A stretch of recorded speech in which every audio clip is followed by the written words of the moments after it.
J'aime beaucoup mon pays, j'aime la Côte d'Ivoire. Je suis venu dans ce pays qu'est la France pour apprendre, pour aider mon pays à s'en sortir. Pour cela, je n'ai jamais cherché ni un poste, ni à faire carrière. Je me suis toujours investi dans le combat ivoirien. Mon ami Laurent Gbagbo, avec qui j'ai combattu depuis les années 80, a pris le pouvoir l'an 2000. Le jour où, sous la dictée de la rébellion, il a voulu créer une fusion entre la Côte d'Ivoire et le Burkina Faso. Et il a commencé en catimini à organiser des conseils des ministres à Yamoussoukro, avec le gouvernement du Burkina Faso. Et tranquillement, il a commencé à prendre des décisions pour que le Burkina Faso et la Côte d'Ivoire ne soient plus deux États séparés, mais deviennent le même État. Puisque dans le texte, il avait été écrit que lorsque la Côte d'Ivoire a une ambassade dans un pays, le Burkina n'a plus le droit d'avoir une ambassade dans ce pays-là. Si le Burkina a une ambassade dans un autre pays, la Côte d'Ivoire n'a plus le devoir d'avoir une ambassade dans ce même pays. Et que les deux pays se mettaient d'accord pour maintenant avoir un seul représentant, même dans les forats internationaux. J'ai écrit un texte au moment où Gbagbo était encore au pouvoir et j'ai dénoncé cela. C'est l'amour de mon pays qui me guide jusqu'aujourd'hui. Aujourd'hui, on voit un Alassane Ouattara qui a pris le pouvoir dans les conditions que nous connaissons. Mais il s'avère que là, on a franchi un seuil. On a franchi un seuil. La Côte d'Ivoire n'est pas un pays indépendant parce qu'on n'avait jamais pris les armes contre le colonisateur français. Ça, c'est vrai. Mais on était en train de conscientiser le peuple pour que ce peuple-là, un jour, arrache l'indépendance. C'est pour cela que la Constitution de l'an 2000 était un document qui avait une avancée considérable. Toucher à ce document aujourd'hui, comme le fait Ouattara et ses conseillers, c'est dire aux Ivoiriens que le pays nous a totalement échappé et que maintenant la Côte d'Ivoire ne nous appartient plus. Elle appartient à tout le monde sauf aux Ivoiriens autochtones. Bonjour, bienvenue à Afrique du Jeune 24 qui est en collaboration avec Diaspora TV. Nous recevons une personnalité politique de premier rang. On veut parler bien sûr de l'écrivain et journaliste, M. Bernard Bozza. Ce dernier a conseillé de nombreux chefs d'État, à commencer d'abord dans un premier temps par Blaise Compaoré, Bozizé, Ouad, Diouf, et aujourd'hui il décide franchement de donner ses inquiétudes par rapport bien sûr à ce qui se passe en Côte d'Ivoire.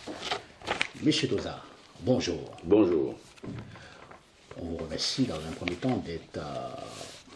votre planification quotidienne est tellement chargée. Nous avons forcé bien sûr à votre conseiller qui a bien voulu, je crois bien, mais serait-ce que, je dirais quand même, donner 5 minutes de votre temps.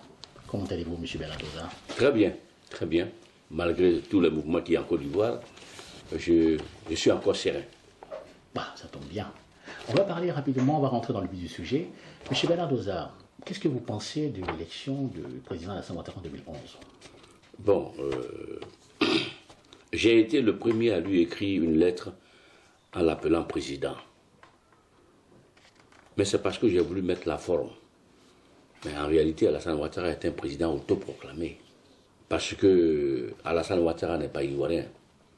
Il a été candidat par le biais de l'article 48. Qui a obligé le président Laurent Gbagbo, sous la pression de Thabo Mbeki, pour que, au lendemain de la réunion organisée par la rébellion et la France, à Paris, à Marcoussis, pour donc ramener la paix, Gbagbo a été obligé d'utiliser l'article 48 pour que Ouattara soit candidat. Donc, après sa victoire, il aurait fallu que Laurent Gbagbo, qui était donc le président vaincu, soit amené donc à prendre un nouveau décret. Pour que Ouattara devienne président de 2011, le président Alassane Ouattara. Nous parlons de 2011. 2011. En 2011, il y a eu des élections qui sont passées. Il y a eu un contentieux électoral qui sont passés.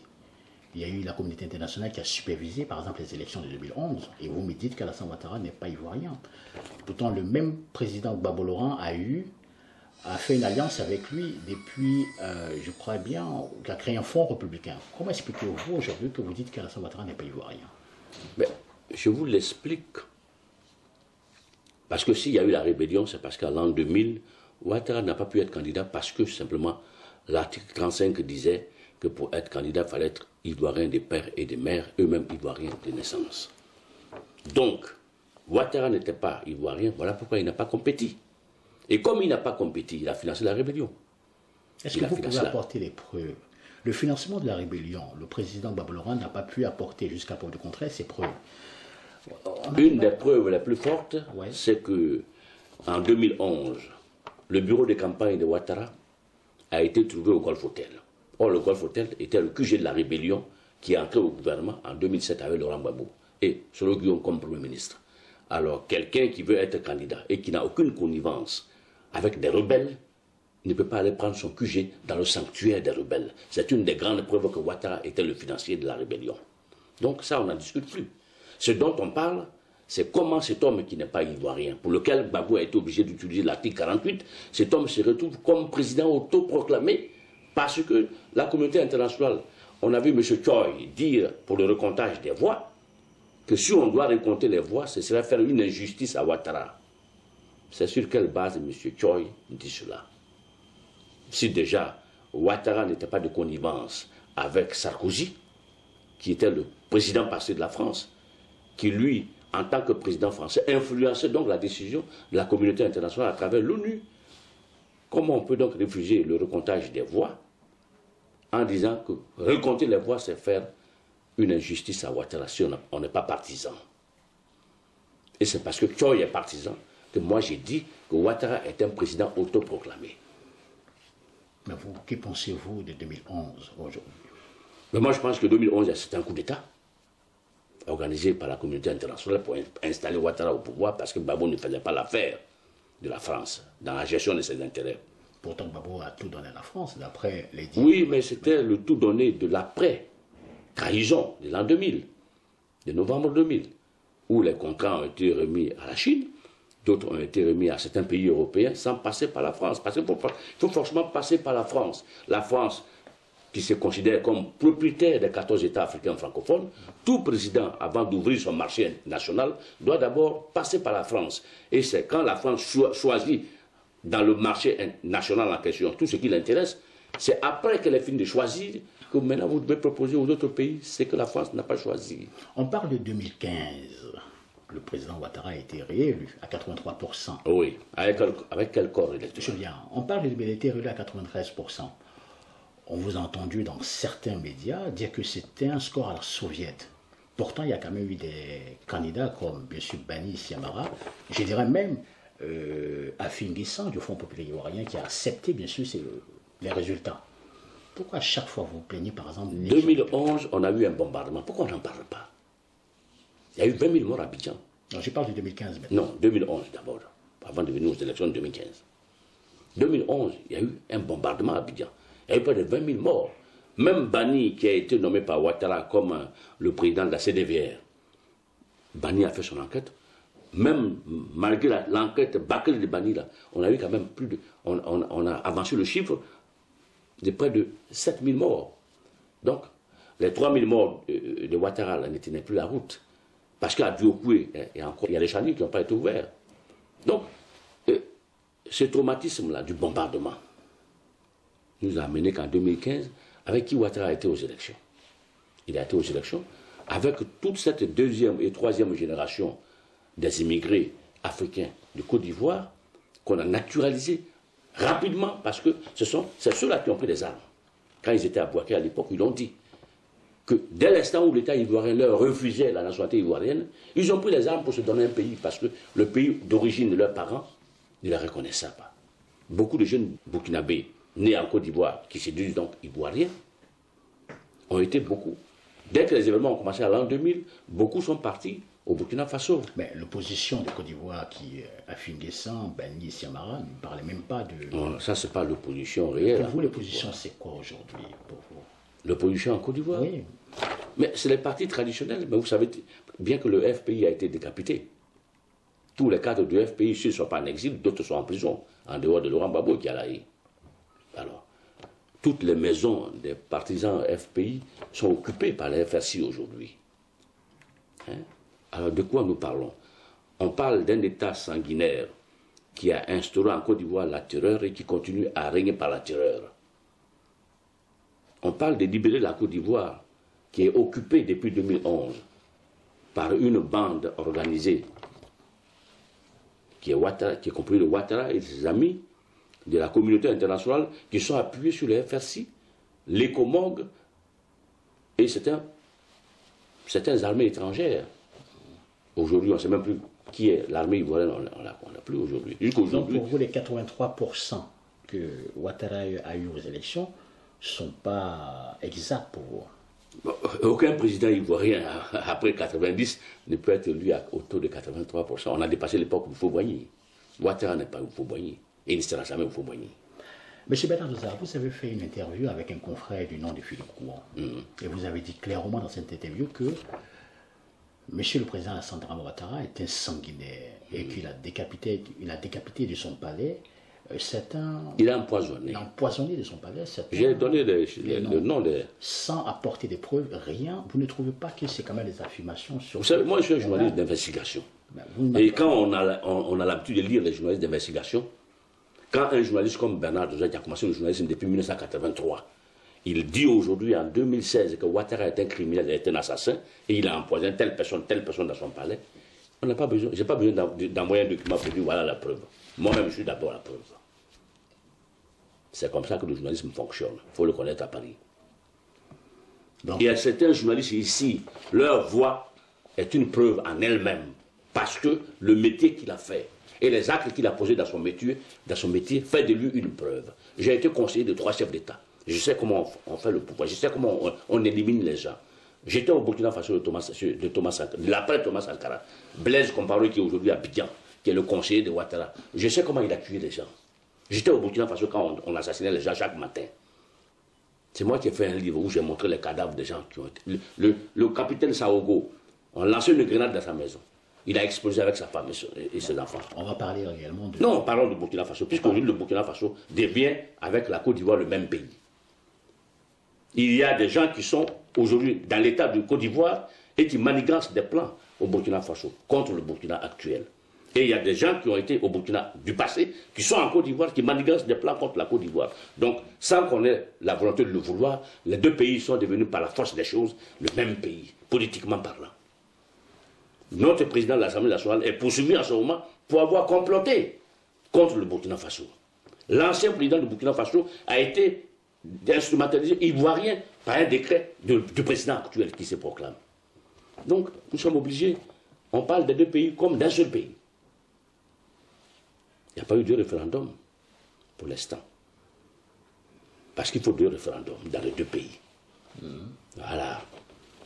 On ne nous imposera pas le Burkina Faso comme la Haute-Côte d'Ivoire. S'il n'y a pas eu de référendum en Côte d'Ivoire, il y a un référendum au Burkina Faso. C'est vrai que vous n'apportez pas la preuve, il est quand même difficile pour les auditeurs qui... Oh, ces auditeurs qui posent, moi je suis un Ivoirien, et j'enquête depuis les années 80. Quand je dis que Ouattara a empoisonné des gens, il faut être sûr que c'est vrai. Il y a eu une élection qui s'est passée au Gabon. Il y a eu beaucoup de bruit et de bottes qui ont couru. Et Ali Bongo, président en ce moment l'exercice, dit clairement qu'il accuse le pouvoir du président Alassane Ouattara. Alors, vous avez dit que Ali Bongo n'a pas apporté la preuve? Non, simplement, il a dit clairement qu'il y a un conseil. Oui, vous dites que tout est au conditionnel, n'est-ce pas? Voilà, il a dit qu'il y avait... Il y a une cassette ouais. où on attend un conseiller de Ouattara qui donne des directives à un jeune Ivoirien qu'il a amené au Burkina. Comment expliquez-vous qu'un conseiller de Ouattara se trouve chez Ping en train de donner par exemple certaines directives à l'opposant pour parce que Alassane Ouattara veut jouer à Houphouët-Boigny. C'est un Houphouët-Boigny, un petit Houphouët-Boigny miniature, oui, qui ne sait pas faire la politique politicienne. Tu vois? Parce que Houphouët-Boigny à l'époque, c'était l'homme des sales coups en Afrique francophone. C'est par lui que la France est passée pour déstabiliser le Grand Nigeria, en finançant la rébellion au Biafra. C'est ça qui nous a envoyé pas mal de gens qui sont venus s'installer en Côte d'Ivoire, et dont le général Mangou est un originaire du Biafra, qui est un nébria élevé, et qu'on a fait général de notre armée, sans savoir d'où il vient. Il nous a trahis en 2011. Donc, Ouattara veut jouer le rôle du Houphouët-Boigny.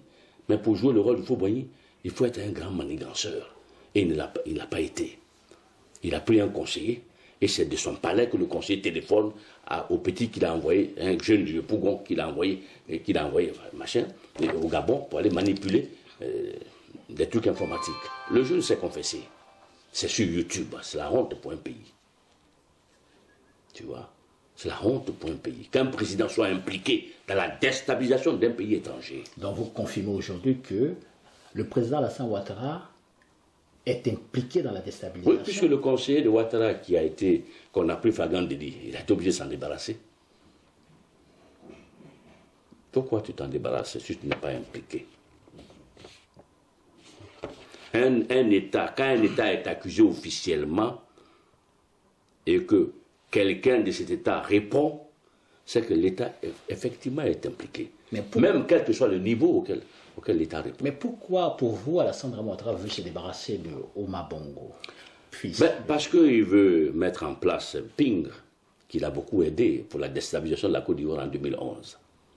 On sait le rôle que Ping a joué à l'OUA, à l'Union africaine. Donc il fallait bien qu'on remercie Ping. Voilà pourquoi la France-Afrique s'est organisée pour que Ping soit victorieux et qu'on a commencé rapidement à considérer qu'il y a eu des trucages au cours des élections dans le village de Bongo.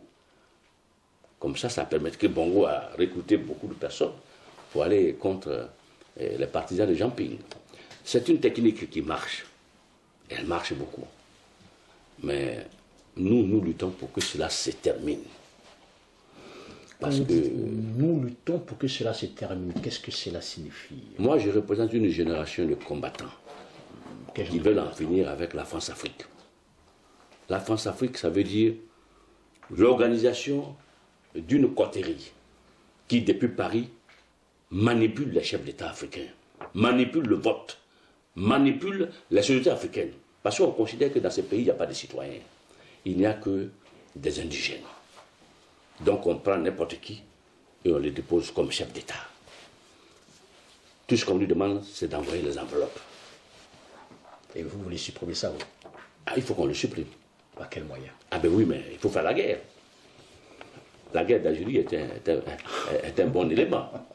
La guerre d'Indochine rappelle à la France qu'on ne peut pas toujours être à distance et puis gérer son empire à distance. Ce n'est pas possible. Ce n'est plus possible aujourd'hui. On ne peut pas être étranger en France et puis être étranger en Côte d'Ivoire, vous savez. Quand vous dites que vous faites la guerre, dans quel sens, en fin de compte, vous parlez de faire la guerre? Éliminer, tuer, on a du mal à comprendre. Monsieur, vous connaissez une guerre où on ne tue pas? Pourquoi on fait la guerre? Il y a eu 20 000 morts d'habitants bombardés par la France officielle, qui n'est pas en guerre, qui n'était pas en guerre avec la Côte d'Ivoire. Vous pouvez m'expliquer pourquoi les hélicoptères français ont tiré des missiles sur des maisons habitées par des femmes et des enfants à Abidjan? C'est vous qui lui avez expliqué ça? J'étais à Abidjan. Donc vous êtes journaliste. Non. Le président Gbagbo, qui n'a jamais signé un ordre de guerre contre la France, il est en opposition avec Ouattara pour des élections.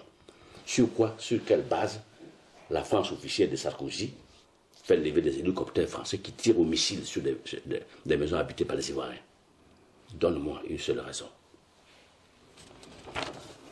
Alors on a le droit de laisser les Ivoiriens se faire mitrailler, se faire tuer par des avions, et puis on n'a pas le droit de parler de guerre. Pourquoi?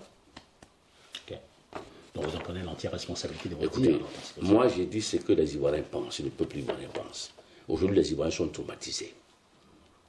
Ils n'osent à peine sortir pour dire non à un gouvernement illégitime. Ils ont peur de se faire tuer. Donc ils sont prostrés dans leur propre pays. Et le système les broie chaque jour. Et Alassane Ouattara est le premier. Vous voyez? La France-Afrique, c'est compliqué. C'est au congrès de 1955 à Conakry, où Houphouët-Boigny dit: notre vœu ardent est que toutes les familles spirituelles françaises comprennent que le RDA, qui est son parti, qui est son mouvement, est tourné vers l'ensemble du peuple français avec le désir de bâtir avec lui une communauté durable où les intérêts, où les inévitables querelles des familles ne nuiront pas à la loyauté, à la confiance, ni à la volonté de vivre ensemble. Dans ce texte-là, qui est un texte politique, il y a deux phrases. Il parle de communauté spirituelle et il parle de communauté politique. Ça veut dire qu'il y a une pacte. Il y a eu un pacte qui a été fait à Paris. Dans le pacte-là, il y a la décision du Houphouët-Boigny de donner à la France la possibilité, la capacité de choisir les présidents africains. Mais dans cette même décision, il y a la dimension spirituelle, qui est quoi? Qui est que tous les présidents africains, avant de se faire élire, ou même après qu'ils aient pris le pouvoir, sont obligés de rentrer dans la franc-maçonnerie et dans la loge spirituelle de la France. Donc, spirituellement, ils sont dominés au départ, avant même d'exercer le pouvoir. C'est comme ça qu'on domine l'Afrique francophone aujourd'hui. C'est pour ça que tous les chefs d'État africains sont tous membres de la franc-maçonnerie. Si ce n'est pas la Grande Loge de France, c'est d'autres loges. Voilà pourquoi, en 2011, lorsque le président Gbagbo prête serment au mois de décembre, aussitôt après, Alassane Ouattara prête serment. Pourquoi? Parce que Alassane Ouattara est dans la loge, la Grande Loge de France, comme franc-maçon. La franc-maçonnerie, ça apparaît comme une philosophie. Il y a les trois religions monothéistes, il y a leurs documents à l'intérieur. On a la Bible, on a le Coran, on a le machin des Bouddhas, des bouddhistes et tout ça, tout est dedans. Ça apparaît comme une loge, ça apparaît comme une philosophie. Mais attention, quand vous arrivez à partir du 33e degré, vous entrez directement dans le monde du démon. Et les gens qui sont dans le 33e degré, ce sont des démons vivants. Alors il fallait que Alassane Ouattara prête serment. Et c'est quand il a prêté serment, directement il est rentré dans la grande loge du diable. Et c'est à partir de ce moment-là qu'on lui a montré en Côte d'Ivoire quels sont ceux qui avaient l'étoile de Dieu. Et il a commencé à les poursuivre. Parce que pour voir les gens qui ont la lumière de Dieu, il faut que tu montes dans le zodiaque. Et le diable t'envoie dans le zodiaque, où tu vois dans l'horoscope. Et à travers l'horoscope, tu vois dans le pays tous ceux qui peuvent te gêner. Voilà pourquoi Alassane Ouattara a commencé à tuer les gens qui pouvaient le gêner sur le plan spirituel. C'est ça le pacte de la France-Afrique. Donc, cela, une fois qu'on a déchiffré cela, cela nous amène à comprendre pourquoi, jusqu'à aujourd'hui, Ouattara est assis sur la Côte d'Ivoire. Et pourtant, il a montré les signes, mais beaucoup d'Ivoiriens ne voient pas. En Côte d'Ivoire, c'est avec Ouattara pour la première fois. Un bus à 5 h du matin, c'est après l'arrivée de Ouattara, qu'un bus a dérapé sur le premier pont ivoirien. Donc cela signifie pour vous que... Quand le bus est tombé dans l'eau, Soro Guillaume, son Pygmalion, est arrivé avec un bouquet de fleurs. Il a agité le bouquet de fleurs. Donc pour vous, quand il y a un accident qui se passe en Côte d'Ivoire, c'est Alassane Ouattara. Vous n'étiez pas à Abidjan. Moi, j'étais à Abidjan. Ouattara a installé des luminaires qui sont des symboles de la franc-maçonnerie, de la grande sorcellerie. Il a installé des luminaires dans tout Abidjan. Ben, les luminaires s'installent partout, oui. Même en France. Même vous avez vu les signes des luminaires? Des serpents. Des symboles ésotériques. Lorsque Ouattara a allumé les luminaires le 31 décembre 2011, quand le peuple est sorti pour venir regarder les luminaires, il y a eu un mouvement de foule. Les gens se sont piétinés, il y a eu des morts. Quand Ouattara a pris le pouvoir en 2011, jusqu'à la fin de l'année 2011, les morts se succédaient chaque semaine. Il fallait offrir des esprits et le sang humain aux démons qui l'ont amené au pouvoir. C'est ça qui est la franc-maçonnerie. Monsieur Bernard-Doza, nous allons rentrer dans le sujet actuel, parce que là on rentre franchement, on est dans un domaine purement spirituel. Et, il n'est pas que difficile. Parce que le pouvoir, il a deux phases. Hein. Il a deux phases. Spirituel et politique, physique. Monsieur Bernard-Doza, aujourd'hui, vous dites il y a quand même un grand problème. Certaines personnes disent qu'ils n'ont pas de problème en Côte d'Ivoire, d'autres, en fin de compte, ont un problème par rapport, bien sûr, à la Constitution. Dites-nous, on vous entend parler encore. Est-ce que le projet de Constitution en Côte d'Ivoire, qu'est-ce que vous gêne à l'intérieur? Bon, j'ai vu un peu là ce qu'ils ont mis sur les sites qu'ils appellent projet de loi. J'ai regardé, j'ai pu... Bon, j'attends M. Aoussou Jano qui dit... ceux qui boycottent le projet de loi de la Constitution moderne n'aiment pas Gbagbo, parce que ce projet de loi dit qu'on peut être candidat à 35 ans et qu'on peut être candidat à 90 ans. Mais vous, qu'est-ce qui vous gêne dans ce projet de loi? D'abord, un chef d'État à 35 ans, c'est quand même... Ça existe. On a vu des chefs d'État qui sont au Congo-Brazzaville. Il a commencé à 30 ans. Le Congo démocratique. Oui, Kabila fils. Kabila fils. On a vu des chefs d'État, par exemple, au Libéria, qui ont commencé très jeunes. On a vu Thomas Sankara lorsqu'il a pris le pouvoir. Thomas Sankara n'avait pas 35 ans. Mais il a fait un coup d'État. Oui. Bon, bref, qu'est-ce que vous gêne dans ce projet de loi, M. Bernardosa? D'abord, les 35 ans. C'est ça qui vous gêne? Je trouve que les 35 ans, quelqu'un qui a 35 ans n'est même pas capable de gérer son propre foyer. Parce qu'en Afrique, on devient homme qu'à partir de 45-50 ans. Un homme qui a 35 ans n'a même pas fini encore de terminer ses études universitaires. Donc dire qu'on peut ramener le pouvoir, la candidature du pouvoir à 35 ans, c'est qu'on veut contenter des gens. On veut contenter des gens. Dire qu'on peut amener la candidature du pouvoir à 90 ans, ça veut dire qu'on veut laisser Ouattara au pouvoir jusqu'à l'âge de 90 ans. C'est ça la compréhension facile. Donc, vous prenez des exemples. Le fils Kabila, après avoir tué son père, il a pris le pouvoir au Congo-Kinshasa. Mais qu'est-ce qu'il a fait de bon? Si ce n'est pas passer le temps à aller dans les boîtes de nuit avec sa femme, si ce n'est pas passer le temps à aller dans son village pour organiser des fêtes, qu'est-ce qu'il peut faire de bon? On a même vu Obama prendre le pouvoir à 45 ans. Qu'est-ce qu'il a fait aux États-Unis? Où le racisme est grand. Qu'est-ce qu'il a fait? Lui qui a été le premier noir élu aux États-Unis. Qu'est-ce qu'il a posé comme acte pour changer le système? Parce que quand on vient, c'est pour changer le système. Qu'est-ce qu'il a fait? Pour vous, l'âge de 35 ans. Depuis qu'il est arrivé au pouvoir, là, c'est même là qu'on tue maintenant les Noirs chaque jour. Et il est bloqué parce qu'il ne peut pas parler. Est-ce que pour vous, l'âge de 35 ans, vous trouvez que c'est quand même un jeune âge ou bien c'est pas un âge de maturité? Je pense qu'on est président on peut être président de la République à partir de 52 ans jusqu'à 60 ans. Et on peut la dépasser pour aller jusqu'à 70 ans et 75 ans. Pourquoi l'âge? Parce que l'âge procure la sagesse. À condition qu'on soit né sage, ce qui est rare.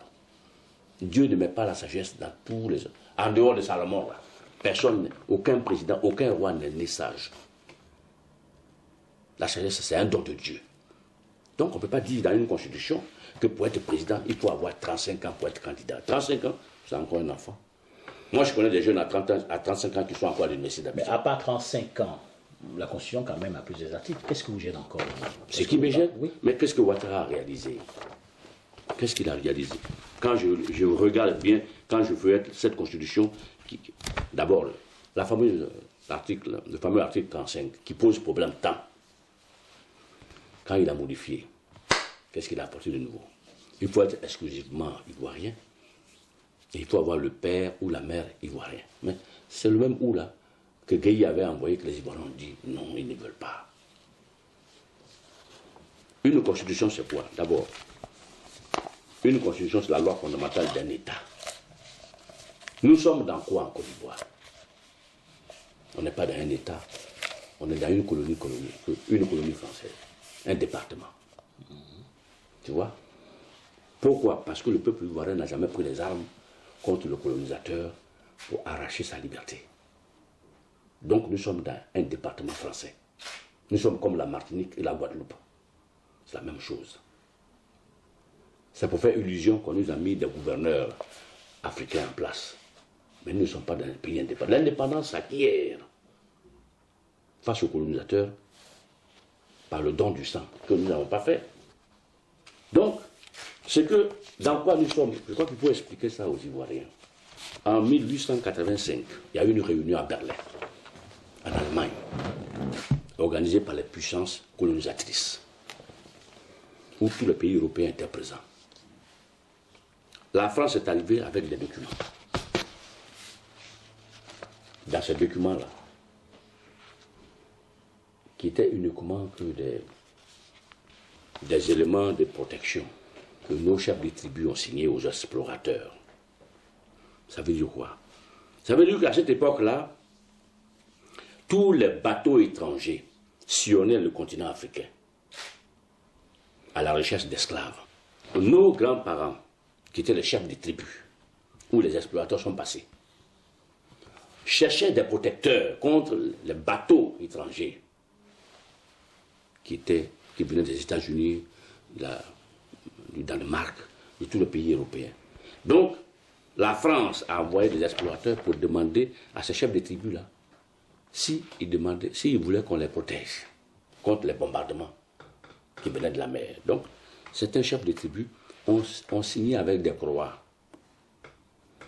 Et on dit, bon, on demande la protection de la France pour que l'Angleterre ne nous bombarde pas, pour que l'Allemagne ne nous bombarde pas, pour que des pays européens ne nous bombardent pas, on se met sous la protection de la France. La France est partie avec tous les papiers signés par les chefs des tribus africains à la conférence de Berlin. Et à la conférence de Berlin, où les Africains n'étaient pas représentés, la France a montré les papiers là, de protection là. La France a montré ça comme des papiers de rétrocession des terres. La France a expliqué aux Blancs que les chefs des tribus africains ont signé des papiers pour leur donner les terres. Donc, c'est en tant que propriétaire que la France est allée à Berlin. Et c'est en tant que propriétaire qu'elle a commencé à donner des noms à nos pays sans nous consulter. Voilà comment un président français, en 1893, a désigné mon pays la Côte d'Ivoire, alors que ce pays s'appelait la Côte des Maljean, pour avoir tué les Anglais. Donc, c'est en tant que département français qu'un président français a décidé de nous donner un nom. Alors, en 1960, à la veille de l'indépendance, c'est encore la France qui désigne notre président et on le convoque à l'Assemblée nationale ici. Dans un bureau de l'Assemblée nationale, on lui donne une constitution qui a une pâle copie, la constitution de la France. Et on lui dit ça à haute voix. Et vous voyez, il signe. Il prend la constitution en question, il va à Abidjan, il va à l'Assemblée nationale et il fait voter par acclamation par l'Assemblée du parti unique comme la constitution de la Côte d'Ivoire. Jusque-là encore, comme il n'y a pas de peuple en Côte d'Ivoire, personne n'a été consulté pour écrire la constitution. La seule constitution que la Côte d'Ivoire a donnée une voix, c'est la constitution de l'an 2000, où le peuple a voté à 86%. Donc c'est la seule constitution que le peuple ivoirien a écrite. Cette constitution, celui qui la dérange, celui qui touche à cette constitution-là, ce qu'il a décrété lui-même, sa mise à mort. Donc, Ouattara, aujourd'hui, le président Alassane Ouattara, touche bien sûr à cette constitution. Je ne crois pas. Le projet de loi portant constitution. Je ne crois pas. Je crois que Ouattara a fait juste un projet auquel il va renoncer le 30 octobre. Mais comment ça vous pouvez être sûr et certain qu'il va renoncer, puisque les députés se sont mis d'accord, bien sûr, sur le vote de ce projet de loi. Je ne crois pas que Ouattara soit aussi ignorant. Il n'est pas aussi ignorant. Il sait très bien que de toute l'existence du territoire de la Côte d'Ivoire, c'est la seule constitution que le peuple ivoirien a votée en toute légitimité, c'est la constitution de l'an 2000. Qu'on ne peut pas la changer s'il n'y a pas eu en Côte d'Ivoire des États généraux de la nation qui ont décidé d'une nouvelle constitution qu'on va maintenant soumettre à référendum. Mais on ne peut pas aller chercher des experts pour venir écrire sur la volonté d'un homme une nouvelle constitution qu'on dit aux Ivoiriens, on va la voter. Celui qui fait ça là, c'est qu'il ne veut pas vivre à Abidjan. Donc pour vous, Ouattara ne veut pas vivre? Je ne sais pas. Mais je crois que il est assez intelligent et qu'il ne fera pas voter ça le 30 octobre. C'est une sorte d'effet d'annonce. Une sorte d'effet d'annonce. Cet effet d'annonce a généré bien sûr des manifestations en Côte d'Ivoire. Oui, bien sûr, parce que... Les pro-Babo dirigés bien sûr dans un premier temps par Finguessan, après par Boutaman, parce qu'il y a quand même du bicéphalisme au FPI. Hier, des arrestations qui sont faites, malheureusement, heureusement, se sont libérées. Dites-moi, vous aujourd'hui, vous ne manifestez pas, vous ne faites rien, c'est quoi? Je viens de dire que ce projet est une sorte d'effet d'annonce. Donc pour vous, que Ouattara, qui est un responsable, n'ira pas au référendum. Mais s'il va au référendum, mais s'il va au référendum, c'est qu'il n'a pas envie de vivre en Côte d'Ivoire. Donc ça veut dire quoi pour vous? Il n'a pas envie de vivre en Côte d'Ivoire? Ça veut tout dire. Ça veut tout dire. Non, on ne sait pas. Qu'est-ce que ça veut dire? Vous allez le tuer ou bien qu'est-ce que c'est quoi ça? Je ne sais pas. Je crois que le peuple ivoirien est assez mûr. Est-ce qu'il connaît l'histoire de la Côte d'Ivoire? Bien, vous allez prendre vos responsabilités. Est-ce qu'il connaît l'histoire de la Côte d'Ivoire? Ouattara connaît l'histoire de la Côte d'Ivoire? Je ne crois pas. Le sort des étrangers en Côte d'Ivoire, là, on sait ce qui... S'il ne le connaît pas, moi je vais donner quelques bribes d'informations. en 1958. Parce qu'au lendemain des élections de 1945, qui était donc, qui a été élargie à beaucoup d'étrangers africains, les Africains ont pensé que le pays, la Côte d'Ivoire, était une fusion de toute l'Afrique. Donc les Béninois sont venus. Ils ont pris carrément tout le secteur tertiaire. Ils ont pris l'enseignement. Ils ont pris les secteurs les plus économiques. Ils se sont imposés à la place des Ivoiriens. Ils ont amené leur vaudou chez nous. Ils ont commencé à tuer les Ivoiriens pour faire des fétiches. Et puis un jour, ils ont touché à un Ivoirien. Pépé Paul, le président du Front National Ivoirien actuel, a monté avec certaines personnes qui étaient de son entourage la Ligue des originaires de Côte d'Ivoire, qui a lancé un appel contre les Béninois, les Dahoméens. En moins d'une semaine, tous les Béninois et les Dahoméens qui étaient en Côte d'Ivoire ont été littéralement poussés dehors. D'autres même, ils ont été tués. Ils sont partis rapidement vers chez eux. Donc il y a des choses qu'on ne touche pas en Côte d'Ivoire. Si Ouattara ne le sait pas, je lui dis. C'est pourquoi je dis que ça c'est un effet d'annonce. S'il connaît la Côte d'Ivoire, il ne peut pas faire voter ça là, à Abidjan. En 1966, les immigrés venus du Nigeria, qu'on a largement accueillis en Côte d'Ivoire, qui ont même pensé que le pays les appartenait plus que les Ivoiriens, ont encore tué un enfant. Les Ivoiriens se sont soulevés. En moins de 4 jours, les Nigérians sont rentrés chez eux. Tous les Nigérians de tous les quartiers à Abidjan fuyaient, chacun se cherchait. En 1971, les Maliens aussi ont fait la même chose. Il y a eu un soulèvement contre les Maliens. En 1982, les Mauritaniens qu'on a accueillis pour ouvrir les boutiques et qui ont pris carrément tous les secteurs de notre petit commerce ont aussi tué un enfant à Yopougon. Les Mauritaniens ont été liquidés littéralement. Ils sont rentrés chez eux. En 1988, encore les Mauritaniens. Non, les 88, c'est les Ghanéens. Qui littéralement sont rentrés chez eux. Tués. En 92, après un match de football qui a mal tourné au Ghana. Mais ça n'a absolument rien à voir avec le projet de constitution. C'est un match de football qui a mal tourné. On voit le ministre Pologo qui vient du Ghana avec la tête enturbandée. Dans les quartiers populaires, les Ghanéens encore ont été obligés de se chercher. Le projet de constitution touche plus qu'à un Ivoirien. On remet en cause ce qui est le plus cher dans la Côte d'Ivoire. La Côte d'Ivoire dit quoi? Elle dit, c'est vrai, notre pays est un pays riche, les étrangers sont venus. Même les Libanais ont été détournés après la guerre du Liban en 1921, alors qu'ils partaient aux États-Unis. La France les a détournés pour venir en Afrique francophone, principalement en Côte d'Ivoire. Et l'Ivoirien regardait ça, il ne disait rien, il subissait tout. Tu vois. Aujourd'hui, avec cette constitution-là, avec cette proposition de loi-là, Ouattara est en train de toucher à la Côte d'Ivoire. La Côte d'Ivoire dit, on peut donner tous les postes aux étrangers en Côte d'Ivoire. Mais président, là, on veut que ton père et ta mère soient ivoiriens. Et que leurs grands-parents eux-mêmes soient ivoiriens. Ça, là, c'est les Ivoiriens qui ont dit ça à 86%. Toi, tu viens, tu fais un coup d'État. Tu tues les Ivoiriens. Tu mets le président de la Côte d'Ivoire en prison à La Haye. Et tu écris une nouvelle constitution. Parce qu'il n'y a plus d'Ivoiriens, il n'y a plus de personne dans le pays. Et tu vas t'asseoir là. Tu vas même changer même la maison de celui qui t'a accueilli, qui t'a donné à manger. Tu prends sa femme, ses enfants. Et tu veux changer la maison. D'accord? C'est pourquoi j'ai dit qu'il est assez intelligent et qu'il ne la fera pas voter. S'il la fait voter le 30 octobre, là. Qu'est-ce qui va se passer? Ah, je ne sais pas. Ok. Mais en tout cas, c'est un dernier avertissement. Monsieur Bernardoza, on vous remercie. Merci beaucoup. Nous étions bien sûr avec Monsieur Bernardoza, écrivain, homme de médias, journaliste. Celui-là même qui a conseillé plusieurs chefs d'État. Nous étions en collaboration bien sûr avec Afrique 24 et Diaspo TV. C'était Charles Vadé.